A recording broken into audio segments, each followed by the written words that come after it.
In the chilling darkness of September 26, 1983, deep within a hidden Soviet bunker, the computer screens flared a searing red. An electronic siren, shrill enough to wake the dead, pierced the silence. Lieutenant Colonel Stanislav Petrov watched as the word "launch" blazed on the main command board. The system, designed to detect the unthinkable, screamed that a single American nuclear missile had just left its silo in Montana, aimed squarely at Moscow.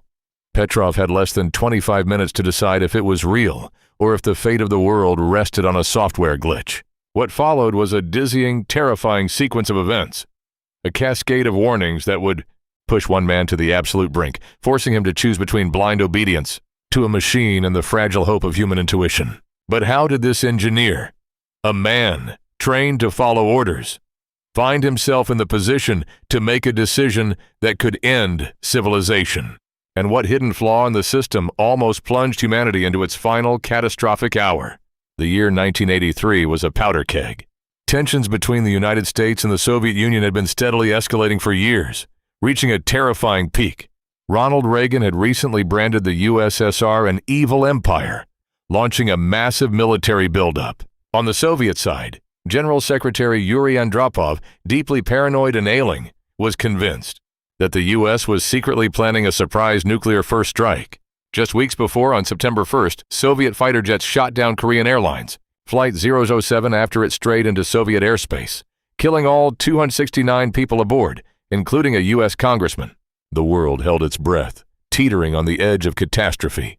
It was into this charged atmosphere that the Soviet Union's new space-based early warning system, codenamed OCO, had been deployed in 1982.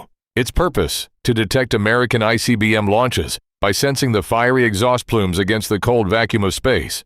But even as it went online, the system was plagued by known software bugs and sensor issues, a quiet vulnerability waiting for the wrong moment to erupt. Stanislav Petrov was an unlikely hero, a 44-year-old analytical engineer, not a career military officer. He'd graduated from the Kiev Military Aviation Engineering Academy. Crucially, he hadn't just operated the OCO system. He had helped write its software code and design its operational protocols. This deep technical understanding set him apart from the purely operational officers around him, who were trained only to follow manuals. On that fateful night, Petrov wasn't even supposed to be there. He was filling in for a colleague at the top-secret Serpukhov 15 bunker outside Moscow. As the alarms blared, signaling a single U.S. Minuteman ICBM leaving Montana, Petrov's gut churned. Soviet military doctrine dictated an immediate, unquestioning relay of the alert up the chain of command, straight to Andropov, but Petrov hesitated. His intuition, honed by years of engineering, whispered a chilling question. Would the U.S. truly initiate a first strike with just one missile? It felt wrong. Petrov held the phone, his finger hovering over the button to connect to Soviet high command. If he reported an attack, the wheels of an automatic counterstrike would begin to turn, irreversible once in motion. But before he could act, the system updated. The single missile alarm multiplied. 2, then 3, 4. Finally, 5 American ICBMs were now reported as inbound, their thermal signatures blazing across the screens. The system upgraded its status to highest alert, its sirens escalating into a deafening shriek. The bunker was filled with a rising terror, but Petrov refused to be swept away. His civilian engineering mind wrestled with the military protocol. 5 missiles were a credible first strike, a more logical attack than one. Yet something still didn't quite fit. He had to be certain. He had to know if this was truly the end. Despite the mounting pressure, the blaring alarms, and the eyes of his subordinates fixed on him, Petrov made a defiant, solitary decision. He officially reported to his superiors that the system was malfunctioning, that it was a false alarm. He had no definitive proof, only a funny feeling in his gut, as he later described it. He knew the protocol. He knew the severe consequences of violating it. He risked everything, his career, his freedom, potentially even his life, by daring to doubt the machine. Adding to his conviction was a critical detail: the Soviet ground-based radar systems, designed to corroborate satellite data by tracking objects in the lower atmosphere, were silent. They showed no evidence of any incoming missiles. It was a crucial discrepancy that career military officers might have dismissed as a secondary failure. But for Petrov, the engineer, it was the missing piece.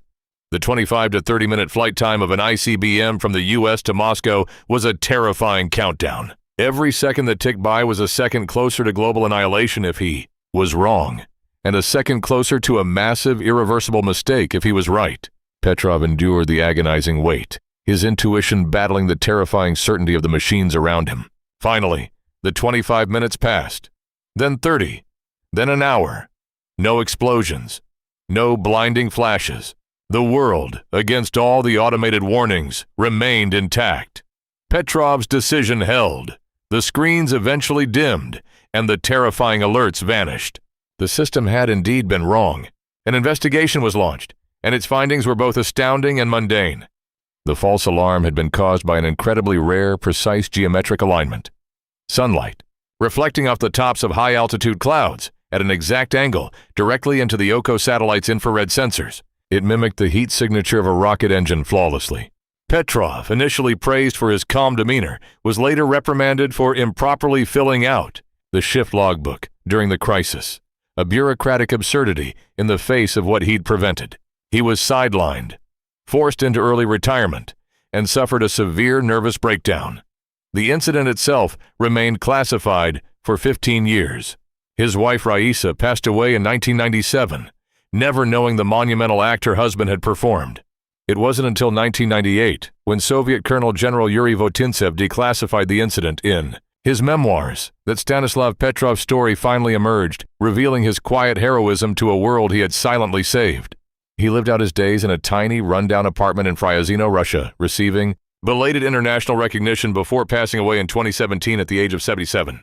Stanislav Petrov's actions on that single night illuminate a profound truth about our reliance on technology.